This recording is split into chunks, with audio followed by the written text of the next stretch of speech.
I'd love to get your 90-second pitch. One, who are you? What's your company? And what do you guys do?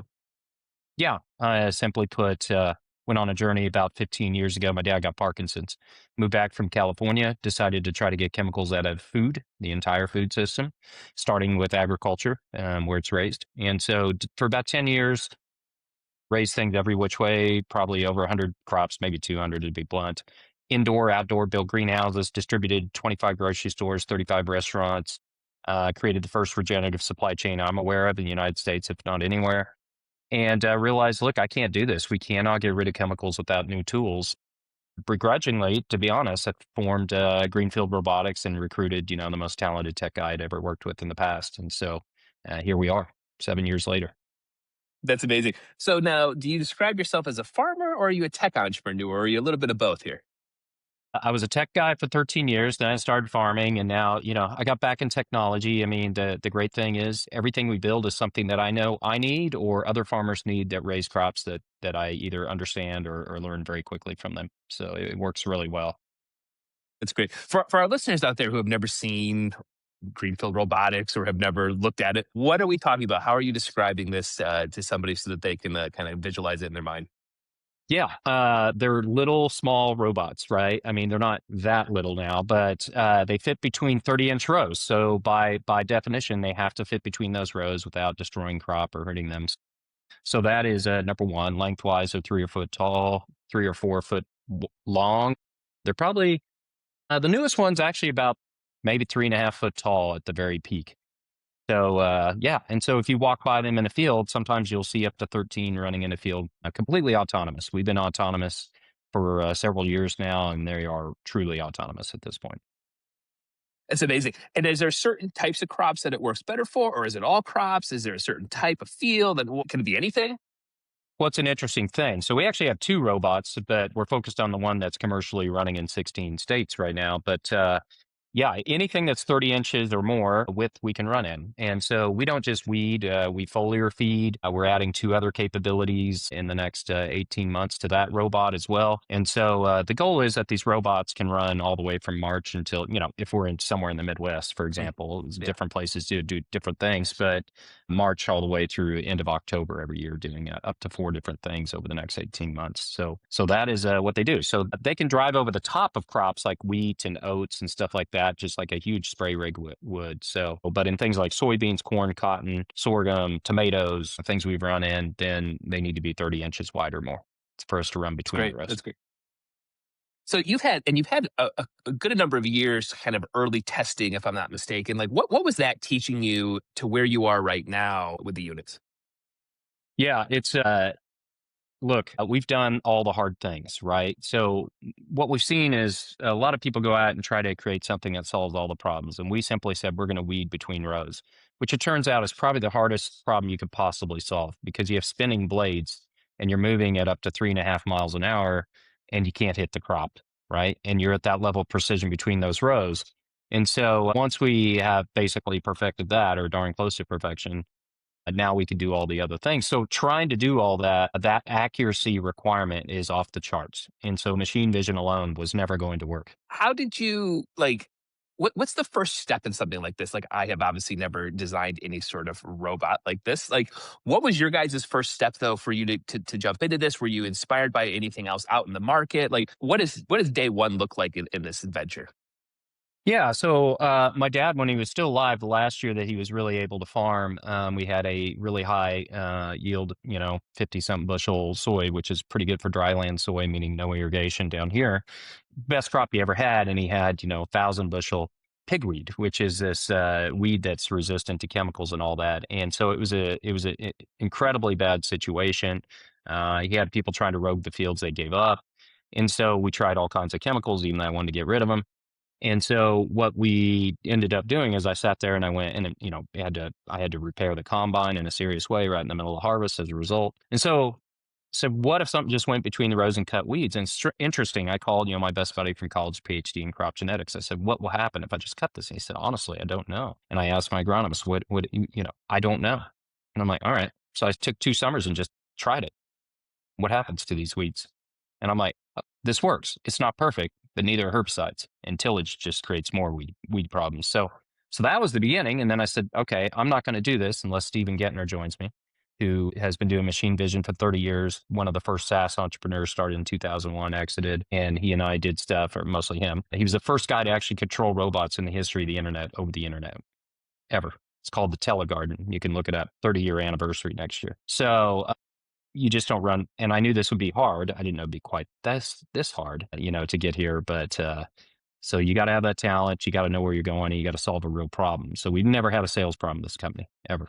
It seems like you're pretty lucky too that you had just people around you that just knows the space, people you could bounce stuff off. As an entrepreneur, though, in the beginning here, how were you thinking about team members? Maybe for other people out there that are starting their companies, how did you just imagine talent, what you needed, what you didn't need? When was the timing right to bring on certain people? Just how are you sort of thinking about that?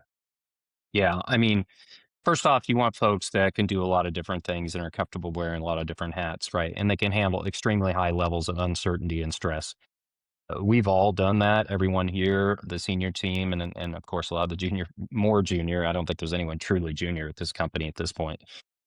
But it's you've got to have that fortitude, right? This is extremely hard what we're trying to do, and extremely underfunded, I would say, as well at some points along the way. Definitely was. And so but we have that, and so you've got to have that talent, you got to have that fortitude. And look, there's it's not for everyone to do this type of a difficult thing. And but we're here now. We've got robots running in 16 states, and things are looking pretty good. Cool. I want to move over on the tech side a little bit. I'm fascinated about, I think it's called Charlie, if I'm not mistaken. Now, that's like your AI ability to talk to the robots, if I'm not mistaken. Now, is that something new with the technologies happening with Claude and ChatGPT and all the stuff sort of happening in AI? Is that a newer thing that you guys have brought to the market? Well, we actually have a different name for it, but I want to. It's someone that used to be involved here, and I need to discuss it with them before with their wife actually, before we put that name on it. But Sure. look, yeah, it's pretty cool. Farmers, when they're farming, what are you doing? I'll tell you what you're not doing. You're not sitting in front of your computer all day when you're farming. Even if you have big teams and you're a good sized farm, you are walking, you are talking, you have a cell phone, you're getting in and Hmm. out of cabs, you're directing people, you're in your truck, you're moving. That's it. Like, you are kinetic. And so, look, the idea that you've got to be on a PC or grab a tablet and stare at a screen in the sunlight with your dirty hands is a really bad idea.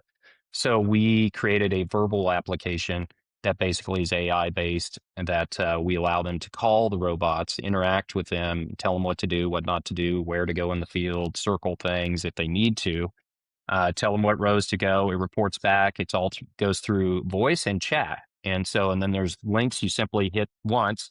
It'll launch a thing, show you where it's at, pop up video screens in your browser. And the early results are existing customers are really excited about it. It's one of But those things, you do something that haven't really seen done. You think, am I insane? But that's, yeah, but 7 years of that. And yeah, it's great. Honestly, I will tell you unabashedly that it's great. It's great. And we're the that's only cool. people with this so far. Yeah. Yeah. That's amazing. You mentioned customers just a second ago. I want to talk a little bit about what is the revenue model here. It's pretty unique. I think it's. I don't think you're just selling the robots, but you could obviously correct me if I'm wrong. But kind of talk through this process here a little bit about revenue for you guys. Yeah, it's been a migration path. We started robotics as a service, so people would pay us per acre. And one of the reasons we started that way is we knew the robots back in the day had problems, and we didn't want to expose the farmer to dealing with that. We didn't want to sell them something. And look, I'll let people go Google that, but you can go look at tractor companies and robotic companies that failed, and the commentary on they delivered something that didn't work at all. And so we wanted to take those problems onto our own balance sheet, and we did for years. 2 years ago, we leased some to some folks and let them run. It was a lease, not a sale. Most of the bots this year that are running in all these different places are sold. And so, but all those things are on the table given time, all different types of models. In fact, we have models in mind that no one's ever done in the world. But we're keeping it simple for today is, buy a robot, will support you in a traditional support. By the way, our support's amazing. That going back to that verbal app, it's all you could talk into that and say, I'm having a problem. It will record, automatically sent it to our guys. It routes, you Mm, get messages back. We'll pick up a phone. We know your phone number immediately. We give you a phone number you could call. It's, again, I don't know anybody doing support like we are in the hardware world. So if you're going to sell a product and it's new, we're not Toyota yet. We're not even maybe quite General Motors level, but we're getting close. So it's, you got to have great support. So yeah, you could sell them. You just got to support them. yeah. Well, what are some of the challenges in the manufacturing space right now? I mean, is there partnerships you're using? Are you sourced? How are you sourcing this? Walk us through what manufacturing looks like right now. Yeah, I mean, I think the number one thing that was challenging is we were right in the middle of COVID supply chains, right? And so that was a few years ago. And then we were right in the middle of tariffs. I'm like, "Phew, that's in the past. And now we're in tariffs and insanity." And, it's an interesting thing. I've seen people say, like, oh, manufacturing in the US has expanded. And that's actually incorrect. As a number, it's expanded. But in terms of capabilities in the United States, you'd be shocked how little we can do here in this country. And so we have focused on sourcing in the U.S. wherever we can. And actually, some of the things that we do have, we have informal agreements to bring the manufacturing to U.S. for those particular components at a given time and a little bit more scale. And so that I think supply chain is the number one thing to fix and to work through from that perspective. Now we are manufacturing in Fargo, and the reason we chose Fargo is I met someone named Howard Dahl years ago, and so his background, real quick, is manufacture. His grandpa invented Bobcat. His dad helped create and built Steiger, which is a legendary company in agriculture. And then Howard invented with his brother, they invented the air drill, which is the way probably 90% of all crops in the world are drilled now, planted. Wow. And Wow. so Wow. literally probably between him and another guy in North Dakota, and I know it's North Dakota, but that's just where the innovation comes from. They are the two most innovative people probably in the history of agricultural equipment, excluding guys like John Deere. That's fascinating. The other thing I saw that kind of perked my eyes, and one of my questions here was about this the Cultivate Next Fund. I think Chipotle, if I'm not mistaken, invested. Walk us through what do you think they saw? What was some of the things you might have heard behind the scenes in some maybe meetings or just while you were around this, like that you saw them seeing kind of a path of wanting to work with you guys on that or fund you guys, I should say. Well, first off, for some reason, we found the venture capitalists in California are largely, in fact, outside of Chipotle, have never wanted to fly to Kansas to see these. And every single investor that's ever set foot on this farm that was considering investing invested after watching the robots. Every single one. And but Chipotle came and they saw it. And then they had a farmer vet me who was their advisor who grew specialty crops. And you have to remember, I didn't just grow wheat, I've grown 100 plus different crops. And so I can hold Hmm. court with most farmers on what they're doing. Trees, orchard crops, I'm a little more shaky, but I'm learning. But I haven't done that myself. And so he quickly understood after 10 minutes that I knew what I was talking about when it comes to farming, not just robots. And so that I think is what convinced them to say, okay, like these guys are, one, they've got something pretty amazing. They were able to come out even when they did investment 3 years ago and stand there in fields and watch robots autonomously running. And so I think that is why, it's not just you might come up with one hit, right? One thing that's right, but what are going to be the other ones behind it? And so far, again, we've added foliar feeding this year, and so far, the majority of people that bought robots wanted that this year too. Yeah. How critical do you think in terms of raising capital, and we're going to switch over to some investment questions here in a second, but how critical do you think it was to have at least some MVPs out in fields working that people could see and it wasn't just on a piece of paper of like, we're dreaming of doing this? How important do you think it was for people to at least physically see a robot moving, in the early days? All right, it's critical, and I'll tell you, there's a few reasons, and this will kind of make you laugh. But robots are extremely complex things, and I won't get into details. But I'll tell you right now, they're not easy. Even with AI, there's Sure. nothing easy about this. Yeah. And I think the number one thing is it forces you to do demos, which teaches you to be responsible to understand actually where you're at, right? And so I think software is the same, right? When do things go wrong? Right before a demo. And I think our first 3 years, it was sometimes like before the demo was a total fire drill, you know? And so it keeps you honest internally. So I think number one, there's value in that. And number two, like, look, seeing's believing. It's that simple. Now, we're getting to the point now, I don't think people need to see these. We have customers, you can watch them run, if you want, but we're getting established to the point, if you don't believe me, I don't know what else to tell you, you know? So, It's great. So like I mentioned, I want to talk a little bit about investment. So I've been following you guys for must be 5 years now. You've done a couple Yeah. crowdfunding campaigns, Start Engine and Dealmaker, if I'm not mistaken. I don't have that in front of me, Hmm. but I'm pretty sure No, it's that's within the right. memory. Yeah. And right now, you're kind of in this sort of bridge round, or kind of in this space here. Walk us through a little bit around where we are with the past funding, future funding, just kind of where you are with just fundraising in general, and what some of the needs are right now. Yeah, I mean, we've been extremely scrappy in fundraising historically. So we started out, it was mostly our friends and family. I think we maybe have 15, 20 people on the cap table early stage that were my friends or coworkers or bosses or people that work for me. And so that those were the early days. And as we got better, then we got some investment from a couple small V's, then strategic VCs. Chipotle, there's one called ILS in Kansas, which is the biggest, I believe, the biggest beef production company in the state of Kansas. And so we started getting some strategics. VC really let us down. They chase shiny objects. And so we said, I always wanted to do crowdfunding. And so we did. And so as a result of that, it was a great time to get into it. There are many reasons we like crowdfunding. So we've done two raises, both oversubscribed. And truly, I love that. And that is the majority way forward for us. But it was a learning curve. And so we're at a point that we do need expansion capital. And so there are rules around, and it takes time to set up a crowdfund, as you well know.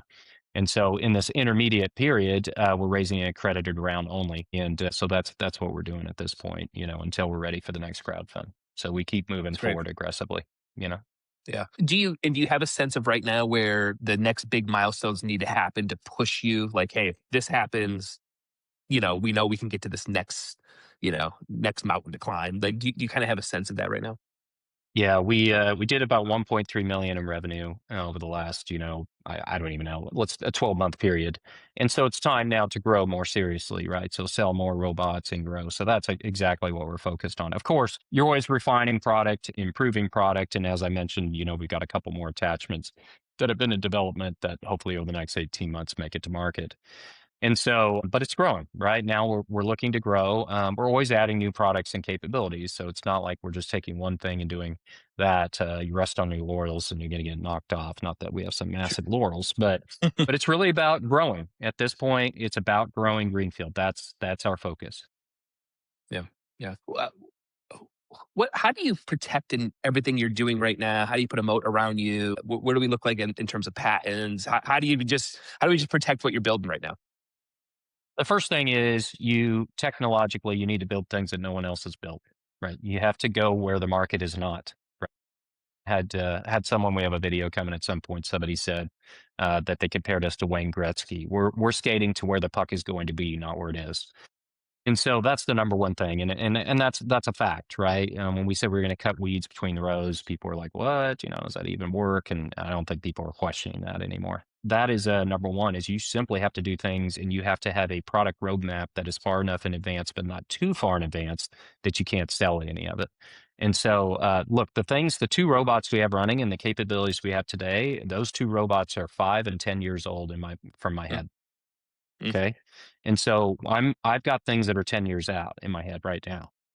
And so, but there's a timing for everything. I was in tech for 13 years, very early stage. And a couple times I learned the hard way, not being too far ahead.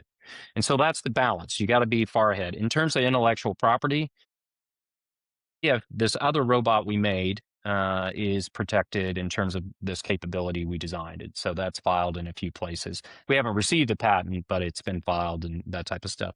The other robot, the small one, I filed a provisional patent and let it expire, which basically means no one could use it against us. We didn't think that there was anything completely unique about that idea. That concept, so we just let it expire in terms of just cutting weeds. Like I'm not sure how you patent that. But nobody can use it against us as far as that goes. But look, there's a lot of innovation. And so we have erred on the side of trade secret. We've erred on the side of confidential, explosive market growth, because once you have something in market or you publicly show it, then it's nobody can really patent that against you once you're already up and running. So if you keep it quiet until you put it out there, and then, yeah. Do you have or sense any pushback from maybe the farming community that this doesn't make sense, or we don't want this type of technology, or just maybe potentially stuck in their old ways or anything like that? Have you sensed any of that, or do you think that community is just dying for new things that make potentially farming easier? look, I don't know any buyer in history that's just dying to spend money. So, you know, that's never the case. But I think farmers get a bad rap for being stubborn. Look, farmers are running tractors that have guidance systems on them that are 20 something years old. Farmers have network connectivity that automobiles still don't have on those tractors. Farmers have fields that tell them where the tractor ran exactly what it did so the combine can measure the yield in real time, basically determine if what you did made sense.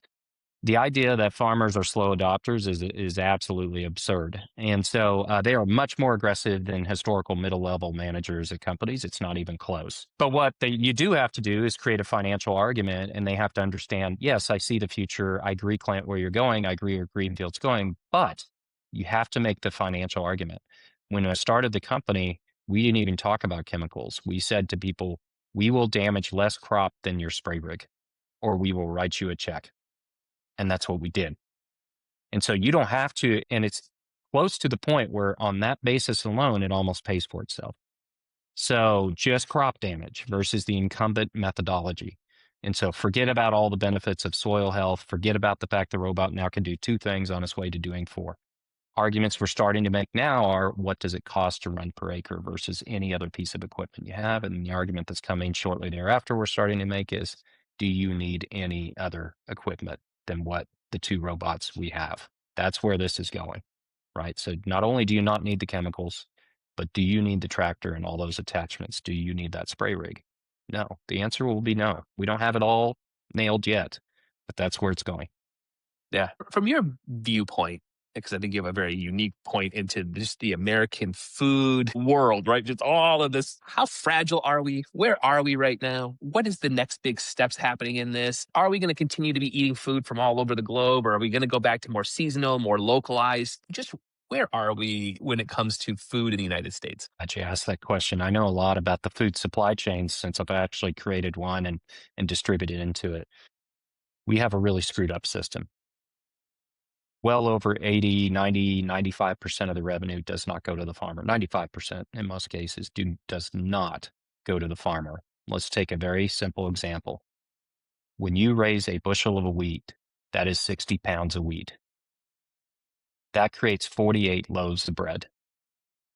You get paid $5 to $6 for the 60 pounds for what becomes a $3 to $5 or more loaf of bread. Okay. And that is everything. It's one of the more extreme, but that is everything. And why is that? Because we've put all the money in marketing to make fake claims on the shelf. It has nothing to do with human health. And I think I can say this now. I've known a long time, but I've kept quiet. But there's enough forces out there now saying, yeah, that's right. And so you better believe when I talk about what's 10 years out, that is front of mind for me. And it's not, the step one is getting farmers more efficient, getting rid of the chemicals is number one, making their soil healthy so you have better nutrient density and no one's getting sick. That's their neighbors or on the shelf from residue, those types of things. But after that, this entire system's a train wreck. And since I've raised 100 plus different crops and I know how to raise all these vegetables as well as things like wheat and soybeans and corn and sorghum. I actually have never raised corn, so I take that one back. But I've been around it a lot. So those things need to change. And so the way that I farm on my farm is I am a regenerative farmer. And so I graze animals a lot on my cropland.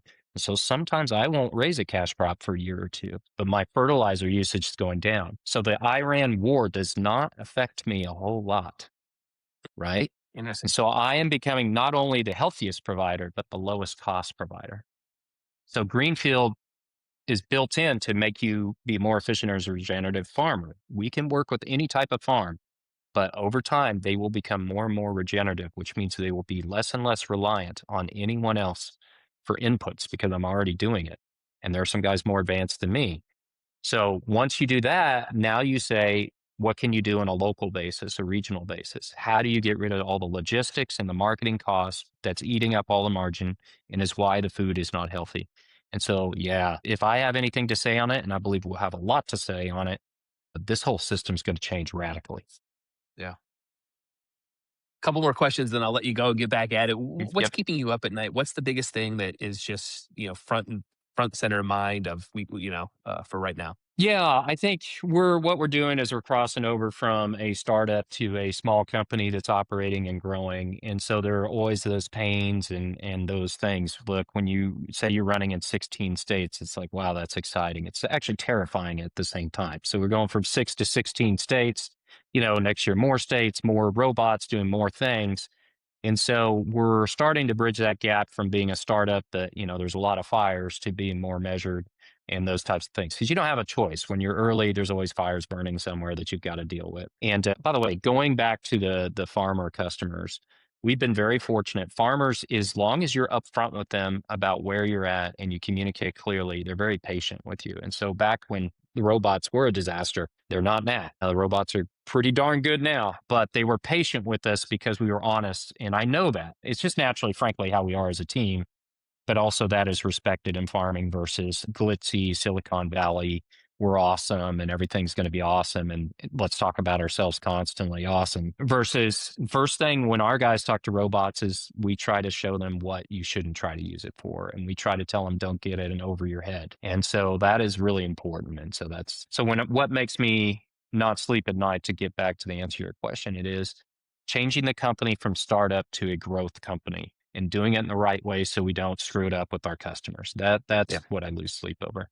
Yeah, Yeah. those are big steps, and sometimes that playbook isn't as easy as raise capital, move on I've to the done next it. thing. I've done it before, but it's a lot harder in hardware, Yeah.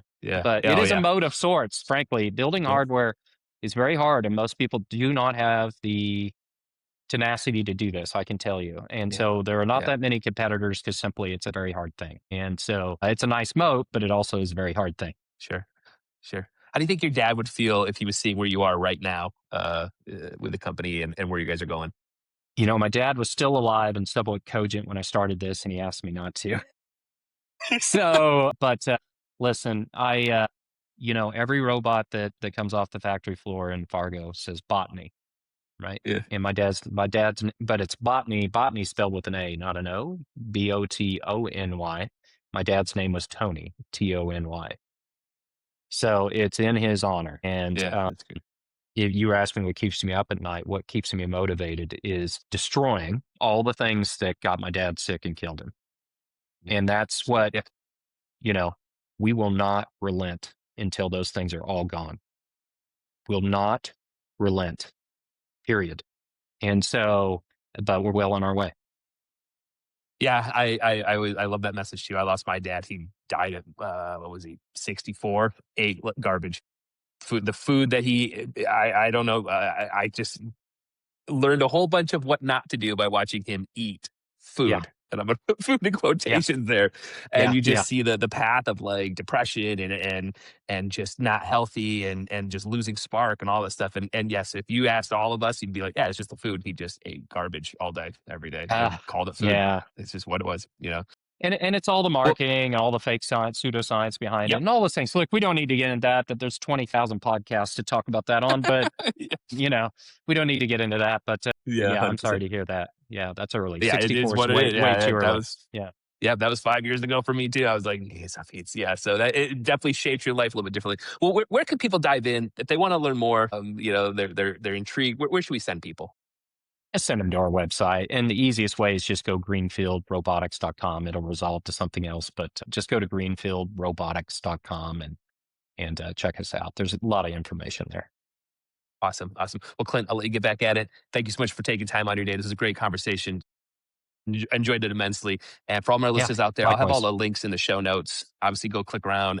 This isn't our first time doing this, so yeah, go click, go connect. I think you guys are doing some amazing stuff. So thanks so much for your Thank you. time. Appreciate it. Thanks, Jeff.